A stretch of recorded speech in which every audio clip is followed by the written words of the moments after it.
নমস্কার, আমি ফাল্গুনী। আজকে জ্ঞানবৃক্ষের অধিবেশনে আলোচনা একটি মানসিক ব্যাধি নিয়ে, যাকে আমরা চিনি প্রত্যাশা বলে।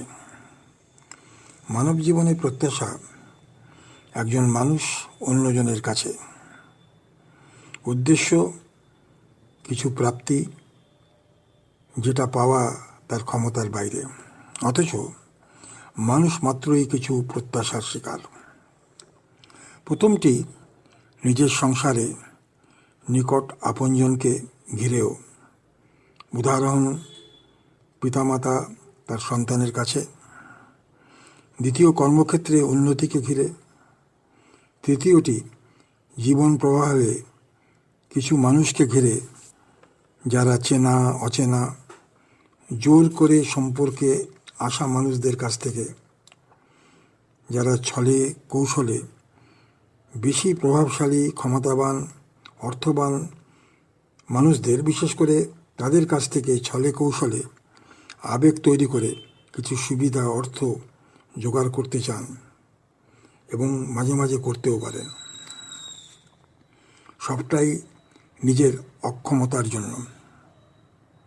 প্রথম ও দ্বিতীয় প্রত্যাশাটি মানুষ নিজের মানসিক শক্তি প্রয়োগ করে নিয়ন্ত্রণ করতে পারে, কারণ এই রিপু তার উৎপত্তিস্থল নিজের অন্তরে। তৃতীয়টি মনে জন্ম নেয় বহির্জগতের উন্মত্ত জীবন দেখে, যেখানে বিলাসিতা, দৈহিক সুখ ইত্যাদি প্রাধান্য পায়, যার জন্য প্রয়োজন প্রচুর অর্থ ও সুযোগ। এই প্রত্যাশা পূরণ করতে প্রত্যাশায় ভরা মানুষ হঠকারী পথ অবলম্বন করে, যার ফল খুবই দুঃখজনক, বহির্জগতে দৃশ্যমান এবং সাথে দুই পক্ষেরই ক্ষতি, যদি না প্রতারিত হচ্ছেন নিজেকে কন্ট্রোল করতে না পারেন। এক্ষেত্রে প্রত্যাশা পূরণের দৃশ্যমান পদ্ধতি হল অন্যকে অতিভক্তি দেখানোর প্রচেষ্টা, হঠকারিতা, প্রলোভন, চাটুকারিতা বা তোষামোদ, সাথে অতিরঞ্জিত প্রশংসা। ঠিক পরেই আদায় করার প্রচেষ্টা। অথচ যারা এই প্রলোভনের শিকার, তারা বেশিরভাগ ক্ষেত্রে ক্ষমতালোভী, নিজের আসল পরিচয়কে বুঝতে পারেন না, পরিচয় বুঝতেও অসক্ষম। এরা যখন বুঝতে পারেন তাদের দুর্বলতাবশত সুযোগ নেওয়া হয়েছে, তাদের অর্থাৎ সেই ক্ষতিগ্রস্ত মানুষের আর কিছু করার থাকে না। যারা বোঝেন সুখ ও দুঃখ,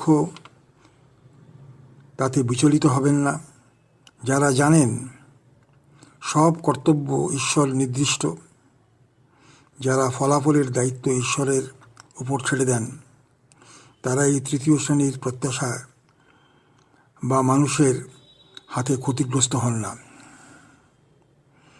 তোষামতের আবেগে যারা পরাজিত হন, তাদের তো ক্ষতি হবেই। এবার প্রত্যাশার রকমফের সম্বন্ধে একটু বিস্তারিত আলোচনা করি। প্রথমটা, যেটা আপনজনেরকে ঘিরে, বেশিরভাগ ক্ষেত্রে পিতামাতা তার পুত্রকন্যা বা বৌমাকে নিয়ে। এখানে যে প্রত্যাশা, সেটা হলো পিতামাতা যখন বৃদ্ধ হবেন তখন তার সন্তানেরা তাকে দেখবে, বৌমাকেও মেয়ের মতো ব্যবহার করা হবে।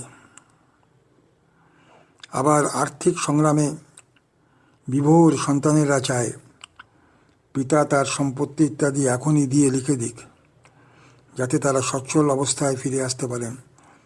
তাদের অর্থনৈতিক চাহিদা তাদের সামর্থ্যের বাইরে যেটা, সেটা মিটে যাক।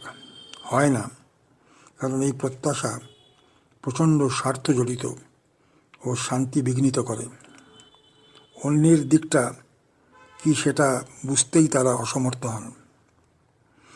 মানুষ যদি সচেতন হন, তারা যদি শ্রদ্ধা ও দায়িত্ববোধটা কি সেটা বোঝেন, তাহলে এই সমস্ত প্রত্যাশার শিকার হবে না। দ্বিতীয়টা, কর্মক্ষেত্রে কিছুটা একটা কিছু করলেই প্রাপ্তির ইচ্ছা, সেটা আর্থিক হোক বা বিশেষ কোনো সম্মান পাওয়ার ক্ষেত্রেই হোক। এর মূল কারণ মানুষ ভুলে যায় মানুষ যে কাজের সুযোগ পেয়েছে সেটা অন্য মানুষ দ্বারা হলেও ঈশ্বর প্রদত্ত সুযোগ। ওর দায়িত্ব কাজটা ঠিকভাবে, নিপুণভাবে বা সুষ্ঠুভাবে করা, ফলের ভার ঈশ্বরের উপর ছেড়ে দিয়ে। এই চিন্তা করতে গেলে অভ্যেস করতে হবে। আর এটা যদি করেন তাহলে আর পশ্চাতাপ থাকবে না, আর দুঃখেরও জন্ম হবে না। তৃতীয় প্রত্যাশা হয় তাদের যারা বিশেষ করে কাজে কর্মে ততটা সক্ষম নন কিন্তু উচ্চাকাঙ্ক্ষী মানুষ। এদের চাহিদা সংসারে নিজের ক্ষমতা থেকে অনেক বেশি। যে কোনো মাপকাঠিতে, যেমন আর্থিক ক্ষমতা, বিচার বুদ্ধি বা পারদর্শিতা, এমনকি দৈহিক ক্ষমতার বিচারেও।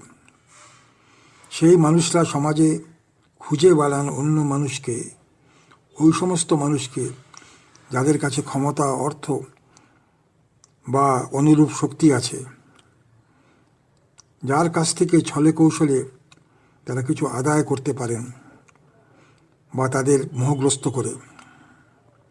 এই উচ্চাকাঙ্ক্ষা পূরণ করতে তারা সমাজের কোনো একটি সমান্তরাল স্থলে, যেখানে সব রকম মানুষরা জড়ো হন, তার থেকে, যেমন ধরুন মন্দির বা কোনো ক্লাব বা কোনো রাজনৈতিক প্ল্যাটফর্ম, সেখানে হাজির হন এবং সেখানে কিছু মানুষকে তারা স্পট করেন এবং চাটুকারিতা করে তাদের দুর্বলতার সুযোগ নিয়ে, এমনকি দৃশ্যমান করে যে তাদের 24 ঘন্টা গুণগান করছেন, তাদের সাথে সম্পর্ক স্থাপন করেন।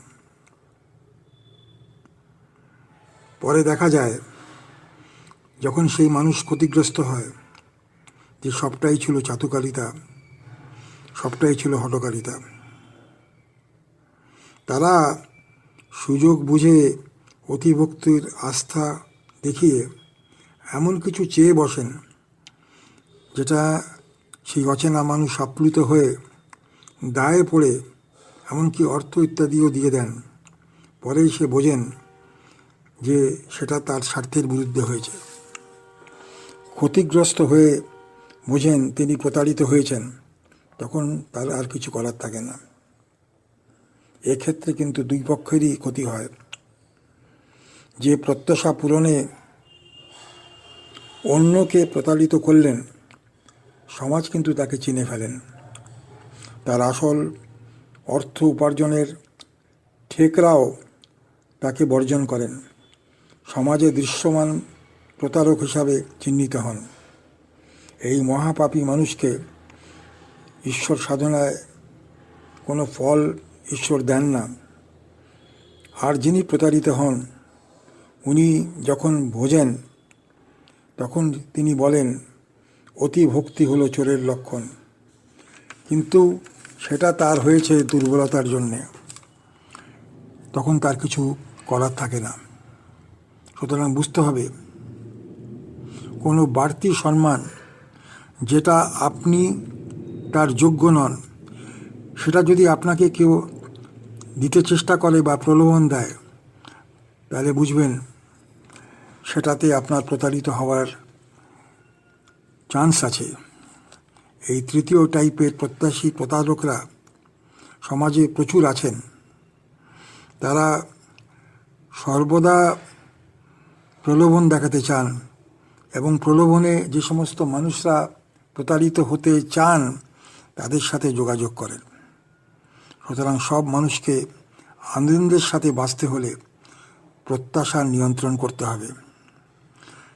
সেটা করতে শাস্ত্রে যে শিক্ষার কথা বলা আছে সেটা শিখতে হবে, যাতে মানসিক ইচ্ছার নিয়ন্ত্রণ কিভাবে হতে পারে সেটা সে করতে পারে এবং অনুশীলন করতে পারে।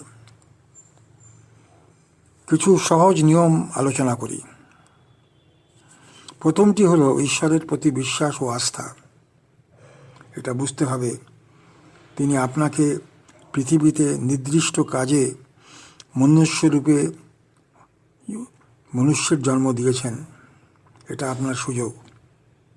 আপনি যদি সৎপথে ঈশ্বর প্রদত্ত শাস্ত্রে লেখা নিয়ম মেনে বিধিমানে জীবনযাপন করেন, তাহলে আপনার সমস্ত প্রয়োজন উনি মেটাবেন। তার জন্যে আপনার জ্ঞান অর্জন করতে হবে, কোনো প্রত্যাশার প্রয়োজন হবে না। এটাও জানতে হবে যে ঈশ্বরের ইচ্ছা ছাড়া কোনো সৎ কাজ হয় না। ঐশ্বরিক শক্তি ছেড়ে তার উপর নির্ভর না করে যদি আপনি আসরিক শক্তির উপর নির্ভর করে কাজকর্ম করেন, তাহলে ধ্বংস ও দুঃখ অনিবার্য। যদিও আপনি হয়তো সাময়িক বৈষয়িক কিছু চরিতার্থ করতে পারেন, কিন্তু শেষে হবে দুঃখ।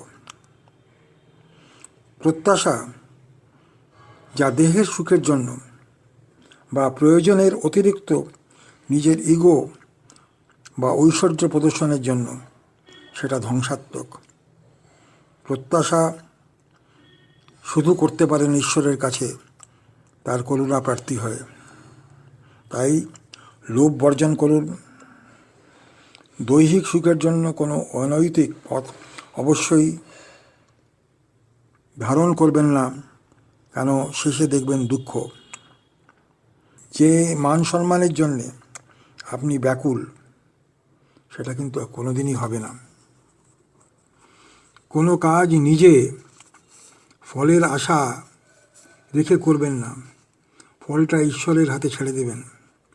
কোনো সৎ কাজে এমনকি নিজের স্বার্থসিদ্ধি করতে হঠকারিতা বা চাটুকারিতা দ্বারা কখনোই আপনি সেটার ফলপ্রদ হয়েছে দেখা পাবেন না। সেটা সমাজে ধরা পড়ে যায়। নিজের ক্ষমতার বাইরে অন্যের ভরসায় কিছু করবেন না। কোনো মানুষ স্বার্থ ছাড়া কোনো সাহায্য করে না। যদিও ভুলবশত বা মোহগ্রস্ত হয়ে হঠাৎ করে ফেলে, পরে কিন্তু সুদে আসলে সেটা আপনাকে মেটাতেই হবে। আরেকটা জিনিস মনে রাখতে হবে, আপনি যদি কারো কাছে ঋণগ্রস্ত হন, তাহলে ঋণী মানুষের ঈশ্বর লাভ হয় না। তাই সরল জীবন যাপন করুন। আরেকটা জিনিস বুঝতে হবে, মানুষের সাথে সম্পর্ক তৈরি করতে দুই মেরুর মানুষের মধ্যে সম্বন্ধের বন্ধন হওয়া অসম্ভব যদি স্বার্থ না থাকে। তাই বন্ধু চয়ন করুন যার সাথে আপনার স্বার্থের কোনো সংঘাত হবে না। আপনি কি কখনো দেখেছেন খুব ধনী মানুষের বন্ধু আছে? তাই জানুন, ঈশ্বরই মানুষের সর্বশ্রেষ্ঠ বন্ধু। আপনি যদি তার শরণাপন্ন হন, ঈশ্বর আপনার যা প্রয়োজন সেটা ডেফিনেটলি আপনাকে মেটাবেন, আপনাকে সাহায্য করবেন। প্রয়োজন হলে আপনার যা দরকার তার কাছেই বলুন না কেন। যদি আপনার প্রয়োজনটা সত্য হয়, সত্যভিত্তিক হয়, আমি লিখে দিচ্ছি ঈশ্বর আপনার ইচ্ছা পূরণ করবেন। ঈশ্বরের প্রতি বিশ্বাস রাখুন। প্রত্যাশা মানুষের প্রতি করবেন না। কোনো কাজ করে, কারো জন্যে কাজ করে তার রিটার্ন প্রত্যাশা করবেন না, তাহলেই আপনি সুখে থাকবেন। আজ এখানেই শেষ করি। ধন্যবাদ।